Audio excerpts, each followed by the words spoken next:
Hi all, welcome back to my new vlog. ನಾನು ನನ್ನ YouTube ಚಾನಲ್ಗೆ ಇನ್ಸ್ಟಾ ID ಅಂದರೆ ಇನ್ಸ್ಟಾ ಅಕೌಂಟಲ್ಲಿ ನಾನು ಏನು ನೇಮ್ ಕೊಟ್ಟಿದ್ದೀನೋ ಅದೇ ನೇಮ್ನ ಯೂಟ್ಯೂಬ್ ಚಾನಲ್ಗೂ ಕೊಟ್ಟಿದ್ದೀನಿ. ಅಂದರೆ ಮದರ್ಸ್ ಡಾಟರ್ ಅಂತ ನಾನು ಇನ್ಸ್ಟಾ IDಲಿ ಕೊಟ್ಟಿದ್ದು. ಸೊ ಅದಕ್ಕೋಸ್ಕರ ಯೂಟ್ಯೂಬ್ ಚಾನಲ್ಗೂ ಅದೇ ನೇಮ್ನ ಕೊಟ್ಟಿದ್ದೀನಿ. ಲಾವೂಸ್ ಮಿನಿ ವ್ಲಾಗ್ ಅಂತ ಸರ್ಚ್ ಮಾಡಿದ್ರೆ ಅಷ್ಟು ಬೇಗ ಸಿಕ್ಕೋದು ಇಲ್ಲ, ಮತ್ತು ಅದು ಸ್ಪೆಲ್ಲಿಂಗ್ ಮಿಸ್ಟೇಕ್ ಆಗ್ಬೋದು ಸರ್ಚ್ ಮಾಡೋರಿಗೆ. ಅದಕ್ಕೋಸ್ಕರ ಮದರ್ಸ್ ಡಾಟರ್ ಅಂತ ಕೊಟ್ಟರೆ ಇನ್ಸ್ಟಾದಲ್ಲಿ ಇದ್ದ ನೇಮ್ ಕೊಟ್ಟಿರೋದಕ್ಕೆ ಬೇಗ ಸರ್ಚ್ ಮಾಡಿದ್ರೂ ಸಿಕ್ಕುತ್ತೆ ಅಂತ ಹೇಳ್ಬಿಟ್ಟು ನಾನು ಇನ್ಸ್ಟಾದಲ್ಲಿ ಏನು ಕೊಟ್ಟಿದ್ದೀನೋ ಅದೇ ನೇಮ್ನ ಕೊಟ್ಟಿದ್ದೀನಿ. ಮದರ್ಸ್ ಡಾಟರ್ ಕನ್ನಡ ವ್ಲಾಗ್ ಅಂತಲೇ ಕೊಟ್ಟಿರೋದು. ಸೊ ಇನ್ನೂ ಯಾರೆಲ್ಲ ನನ್ನ ಚಾನಲ್ನ ಸಬ್ಸ್ಕ್ರೈಬ್ ಮಾಡ್ಕೊಂಡಿಲ್ಲ ಅಂದರೆ ಬೇಗ ಸಬ್ಸ್ಕ್ರೈಬ್ ಮಾಡ್ಕೊಳ್ಳಿ, ಮತ್ತು ಪಕ್ಕದಲ್ಲೇ ಕಾಣುವಂಥ ಬೆಲ್ಲೈಕನ್ನ ಕ್ಲಿಕ್ ಮಾಡಿ. ಇದರಿಂದ ನಾನು ಯಾವುದೇ ವೀಡಿಯೋಸ್ ಹಾಕಿದ್ರೂ ಫಸ್ಟ್ ನೋಟಿಫಿಕೇಷನ್ ನಿಮಗೆ ಬರುತ್ತೆ.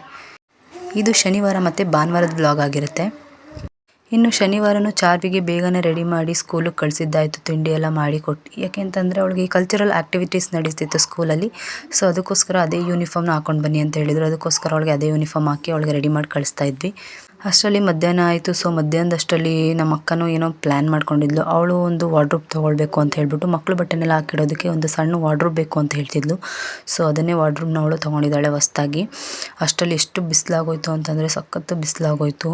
ಇನ್ನು ಅಮ್ಮನೂ ಆಗ್ತಾನೆ ಕೆಲಸದಿಂದ ಬಂದು ಅಣಬೆ ತಂದಿದ್ರು. ಒಂದೇ ಒಂದು ಅಣಬೆ ಚೆನ್ನಾಗಿತ್ತು ನೋಡಿ, ಅದಕ್ಕೋಸ್ಕರ ತೋರಿಸ್ತಾ ಇದ್ದೀನಿ. ಒಂದೇ ಅಣಬೆನ ಈ ಅಣಬೆಗಳು ಗುಂಪಾಗಿ ಬೆಳೆಯೋದಿಲ್ಲ, ಒಂದೊಂದೇ ಅಣಬೆ ಸಿಕ್ಕುತ್ತೆ. ಸೊ ಅದನ್ನೇ ಕಿತ್ಕೊಂಡು ಬಂದಿದ್ರು. ಅದನ್ನೇ ಒಂದೇ ಒಂದು ಈರುಳ್ಳಿ, ಟೊಮೊಟೊ ಮತ್ತು ಒಂದು ಸ್ವಲ್ಪ ಅಚ್ಕಾರದ ಪುಡಿ ಹಾಕಿ ಹುರಿದು ಹಾಗೆ ತಿಂದ್ಕೊಂಡ್ವಿ ನಾವು. ನನಗೂ ಅಣಬೆ ಸಖತ್ ಇಷ್ಟ, ನಾನು ಇಷ್ಟಪಟ್ಟೆ ತಿಂತೀನಿ. ಸೊ ಅದಕ್ಕೋಸ್ಕರ ತಂದಿದ್ರು. ಇನ್ನು ಅಣಬೆ ತಿಂದರೆ ಚಿಕನ್ ತಿನ್ನಬೇಕು ಅಂತಲೇ ಅನಿಸಲ್ಲ, ಯಾಕೆಂದರೆ ಚಿಕನ್ ತಿಂದಾಗೆ ಇರುತ್ತೆ ಅಣಬೆ ತಿಂದರೆ.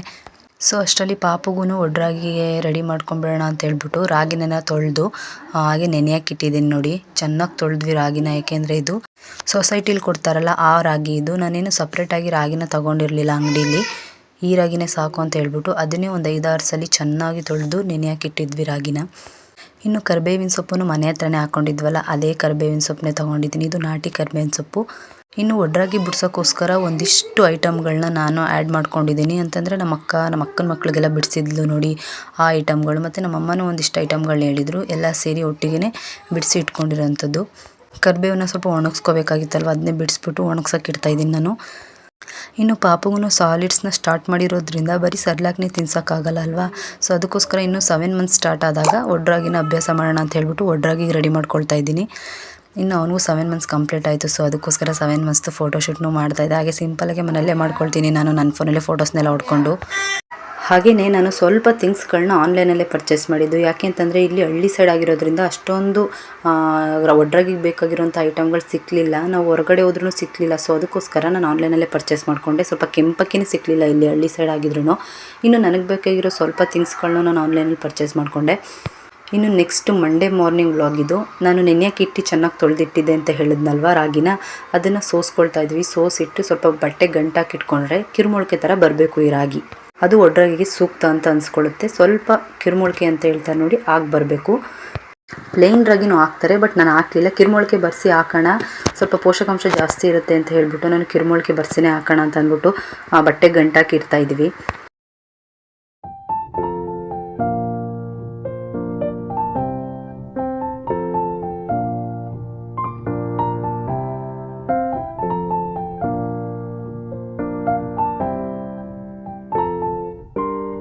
ಹಾಗೆ ಬೆಣ್ಣೆಗೆ ನಾನು ಹೋದ ಸತಿ 2 kg ಬೆಣ್ಣೆಗೆ ಹೇಳಿದ್ದು, ಬಟ್ ಅವರು 1 kg ಬೆಣ್ಣೆ ತಂದು ಕೊಟ್ಟಿದ್ರು. ಇನ್ನು ಅದಾದಮೇಲೆ ತಂದು ಕೊಡಲೇ ಇಲ್ಲ, 4-5 ದಿನ ಗ್ಯಾಪ್ ಆಗೋಯ್ತು. ಅದಕ್ಕೋಸ್ಕರ ಹಾಗೇನು ಇಟ್ಕೊಳ್ಳೋದು ಫ್ರಿಜ್ಜಲ್ಲಿ ಅಂತ ಹೇಳ್ಬಿಟ್ಟು ಹೋದ ಸತಿ ತಂದಿದ್ದನ್ನ ಕಾಯಿಸಿ ಎತ್ತಿಟ್ಕೊಂಡ್ವಿ. ಮತ್ತು ಇವರು ಮೊನ್ನೆ ಅಷ್ಟೇ ತಂದು ಕೊಟ್ಟರು, ಅದನ್ನು ಒಂದು 2 ದಿನ ಫ್ರಿಜ್ಜಲ್ಲಿ ಇಟ್ಟಿದ್ವಿ.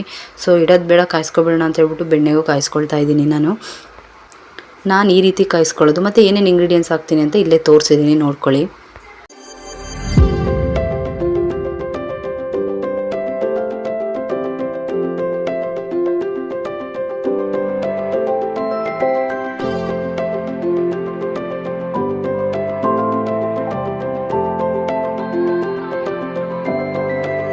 ಸೊ ಬೆಣ್ಣೆ ಎಲ್ಲ ಫೈನಲಾಗಿ ಕರಗಿದೆ. ಮತ್ತು ಹೇಗೆ ಕಾಯಿಸೋದು ಅಂತಂದರೆ ಬೆಣ್ಣೆನ ಈ ರೀತಿ ವೈಟ್ ಕಲರ್ ಬಂದಿದೆ ನೋಡಿ, ನೊರೆ ಥರ, ಅದು ಫುಲ್ಲು ಕಂಪ್ಲೀಟಾಗಿ ಹೋಗಬೇಕು. ಅಲ್ಲಿ ಗಂಟ ಚೆನ್ನಾಗಿ ಬೆಣ್ಣೆನ ಕಾಯಿಸ್ಬೇಕು. ನಾನು ಇದಕ್ಕೆ ಒಂದು ವೀಳ್ಯದೆಲೆ ತೊಗೊಂಡಿದ್ದೀನಿ, ಒಂದು ಚಿಟಿಕೆ ಅರಿಶಿನ, ಒಂದು ಸ್ವಲ್ಪ ಉಪ್ಪು, ಒಂದು ಸ್ವಲ್ಪ ಸಕ್ಕರೆ, ಒಂದು ಸ್ವಲ್ಪ ಲವಂಗ, ಒಂದು 3-4 ಏಲಕ್ಕಿ, ಒಂದು 4 ಮೆಣಸು, ಒಂದೇ ಒಂದು ಸ್ವಲ್ಪ ಮೆಂತ್ಯ, ಒಂದು ಸ್ವಲ್ಪ ಜೀರಿಗೆ, ಇಷ್ಟನ್ನು ರೆಡಿ ಮಾಡಿ ಇಟ್ಕೊಂಡಿದ್ದೀನಿ.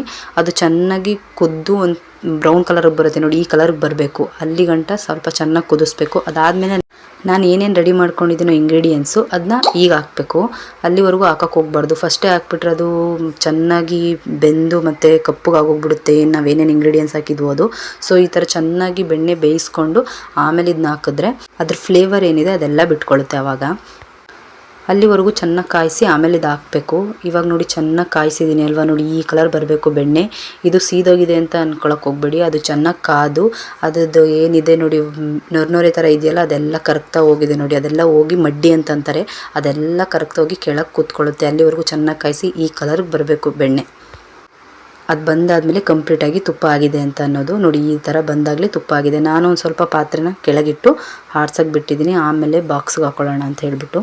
ಹಾಗೆ ಸ್ವಲ್ಪ ಕಾಫಿನೂ ಕುಡಿದು ಇನ್ನು ರಾಗಿ ಮೊಳಕೆ ಬಂದಿದೆಯೋ ಇಲ್ವೋ ಅಂತ ನೋಡೋಣ ಅಂತ ಹೇಳಿಬಿಟ್ಟು ನೋಡ್ತಾ ಇದೆ. ಸೊ ನೋಡಿ ಎಷ್ಟು ಚೆನ್ನಾಗಿ ಬಂದಿದೆ, ಕಿರ್ಮೊಳಕೆ ಅಂತ ಅಂತಾರೆ ನೋಡಿ, ಅದು ವೈಟ್ ಬಂದಿದೆಯಲ್ಲ ಅದೇ ಮೊಳಕೆ ಬಂದಿರೋದು. ಇಷ್ಟು ಬಂದರೆ ಸಾಕು, ಜಾಸ್ತಿ ಮೊಳಕೆ ಬರ್ಸೋಕ್ಕೆ ಹೋಗ್ಬಾರ್ದು, ಅದು ಒಡ್ರಾಗಿ ಆಗೋದೇ ಇಲ್ಲ. ಇನ್ನು ಜಾಸ್ತಿ ಮೊಳಕೆ ಬರ್ಸೋಕ್ಕೆ ಹೋಗ್ಬಾರ್ದು, ಚೆನ್ನಾಗಿರೋದಿಲ್ಲ. ಇಷ್ಟೇ ಕಿರ್ಮೊಳಕೆ ಬಂದರೆ ಸಾಕು, ಒಡ್ರಾಗಿಗೆ ಚೆನ್ನಾಗಿ ಬರುತ್ತೆ ಒಡ್ರಾಗಿ. ಇನ್ನು ಬೆಳಗ್ಗೆನೇ ಮಳೆ ಸ್ಟಾರ್ಟ್ ಆಗೋಯ್ತು. ಇನ್ನು ಬಿಸಿಲು ಬರುತ್ತೋ ಇಲ್ವೋ ಅಂತ ಹೇಳ್ಬಿಟ್ಟು, ಸ್ಮೆಲ್ ಏನಾದ್ರು ಬಂದ್ಬಿಡುತ್ತೆ ಅಂತ ಹೇಳ್ಬಿಟ್ಟು ಅಮ್ಮ ರೂಮಲ್ಲೇ ಚಾಪೆ ಹಾಕಿ ಈ ಥರ ಹಾರಾಕೋ, ಸ್ಮೆಲ್ ಬರಲ್ಲ, ಬಿಸಿಲು ಏನಾದ್ರು ಬಂದರೆ ಆಚೆ ಹಾಕೊಳ್ಳುವೆ ಅಂತ ಹೇಳಿದ್ರು. ಅದಕ್ಕೋಸ್ಕರ ಆಗಲೇ ನಾನು ಒಳಗೆ ಹಾಕೊಳ್ತಾ ಇದ್ದೆ. ಇನ್ನೂ ಬಿಸಿಲು ಬಂದು ಇರಲಿಲ್ಲ, ಹಾಗೆ ಫ್ಯಾನ್ ಹಾಕ್ಬಿಟ್ಟು ಹೀಗೆ ಹಾರಾಕೊಳ್ತಿದ್ದೆ. ಇದು ಬಿಸಿಲು ಬಂದಮೇಲೆ ಚೆನ್ನಾಗಿ ಒಣಗಿಸ್ಬೇಕು, ಇದನ್ನ ಚಕ್ಲಿ ಥರ ಕರುಮ್ ಅಂತ ಇರಬೇಕು, ಆ ರೀತಿ ಆಗುತ್ತೆ ಇದು ಬಿಸಿಲಲ್ಲಿ ಚೆನ್ನಾಗಿ ಒಣಗಿದ್ರೆ. ಹಾಗೆ ಭಾನುವಾರನೂ ಆಗಿರೋದ್ರಿಂದ ನಮಗೆ ಅವತ್ತೇ ದೇವ್ರ ವಾರ ಆಗಿರುತ್ತೆ. ಸೊ ಅದಕ್ಕೋಸ್ಕರ ಎಲ್ಲ ಕ್ಲೀನ್ ಮಾಡಿಕೊಂಡು ಪೂಜೆನೂ ಮಾಡ್ಕೊಳ್ತಾ ಇದ್ದೆ ನಾನು. ಇನ್ನು ಬಿಸಿಲು ಬಂದಮೇಲೆ ಸ್ವಲ್ಪ ಒಡ್ರಾಗಿಗೂ ರೆಡಿ ಮಾಡ್ಕೊಳ್ಬೇಕು, ಡ್ರೈ ಫ್ರೂಟ್ಸ್ನೆಲ್ಲ ಸ್ವಲ್ಪ ಹುರ್ಕೊಳ್ಬೇಕು, ಕಾಳನ್ನೆಲ್ಲ ಸ್ವಲ್ಪ ಹಾಗೆ ಬೆಚ್ಚಗೆ ಮಾಡ್ಕೋಬೇಕಿತ್ತು ಅಂತ ಹೇಳ್ಬಿಟ್ಟು. ಇನ್ನು ಬಿಸಿಲು ಬಂದಿತ್ತು ನೋಡಿ, ಇನ್ನು ಲೇಟ್ ಮಾಡೋದು ಬೇಡ, ಮೇಲೋಗಿ ಹಾರಾಕೋಣ ಅಂತ ಹೇಳ್ಬಿಟ್ಟು ಮೇಲೆ ತೊಗೊಂಡೋಗಿ ಹಾರಾಕ್ತಾ ಇದ್ದೆ ನಾನು. ತುಂಬ ಚೆನ್ನಾಗಿ ಬಿಸಿಲು ಬಂದಿತ್ತು. ಮಳೆ ರಾತ್ರಿ ಆಗಿರೋದಕ್ಕೆ ಬಿಸಿಲು ಬರುತ್ತೋ ಇಲ್ವೋ ಅಂತ ಅಂದ್ಕೊಂಡಿದ್ವಿ, ಸದ್ಯ ಬಿಸಿಲು ಬಂತು. ಇನ್ನು ಚೆನ್ನಾಗಿ ಒಣಗಿತ್ತು ರಾಗಿನೂ ಕೂಡ. ಆ ರೀತಿ ಒಣಗಿದ್ರೆ ತುಂಬ ಚೆನ್ನಾಗಿ ಬರುತ್ತೆ ಒಡ್ರಾಗಿನೂ. ನೀಟಾಗೆಲ್ಲ ಸ್ಪ್ರೆಡ್ ಮಾಡಿ ಹಾರಾಕೊಳ್ತಾ ಇದ್ದೆ ನಾನು, ಬೇಗ ಒಣಗಲಿ ಅಂತ ಹೇಳ್ಬಿಟ್ಟು. ಇನ್ನು ಸಂಜೆ ಅಷ್ಟರಲ್ಲಿ ಮಿಲ್ಲಿಗೆ ಕೊಡೋಣ ಅಂತ ಹೇಳ್ಬಿಟ್ಟು.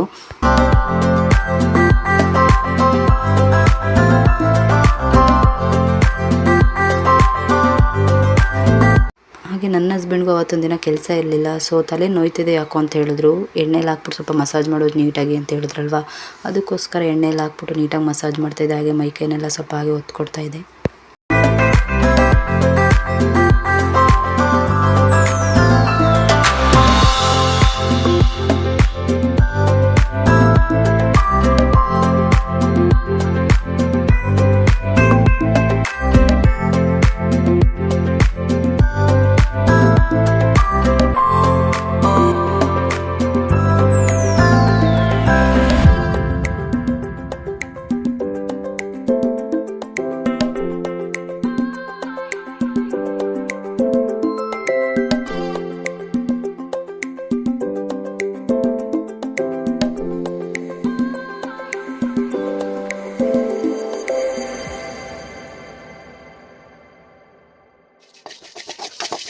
ಇದು ಒಡ್ರಾಗಿಗೆ ಮೆಣಸು, ಜೀರಿಗೆ, ಸ್ವಲ್ಪ ಮೆಂತ್ಯ ಮತ್ತು ಜೈಕಾಯಿ ತೊಗೊಂಡಿದ್ದೀನಿ. ಅದನ್ನು ಹಾಗೆ ಸ್ವಲ್ಪ ಬೆಚ್ಚಗೆ ಮಾಡಿ ಹಾಕ್ಕೊಳ್ತಾ ಇದ್ದೀನಿ.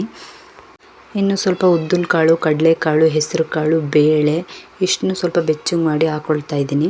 ಇಷ್ಟು ಕಾಳನ್ನು ಹಾಕ್ಕೊಳ್ಬೇಕು, ಚೆನ್ನಾಗಿರುತ್ತೆ. ಈ ಕಾಳುಗಳನ್ನೆಲ್ಲನೂ ತೊಳೆದು ನಾನು ಬಿಸಿಲಿಗೆ ಚೆನ್ನಾಗಿ ಒಣಸಿ ಹಾರಾಕಬೇಕಾಗಿತ್ತು. ಬಟ್ ಬಿಸಿಲು ಜಾಸ್ತಿ ಇರಲ್ಲ ಅಂತ ಹೇಳಿಬಿಟ್ಟು ಹಾಗೆ ಹುರ್ಕೊಳ್ತಾ ಇದ್ದೀನಿ.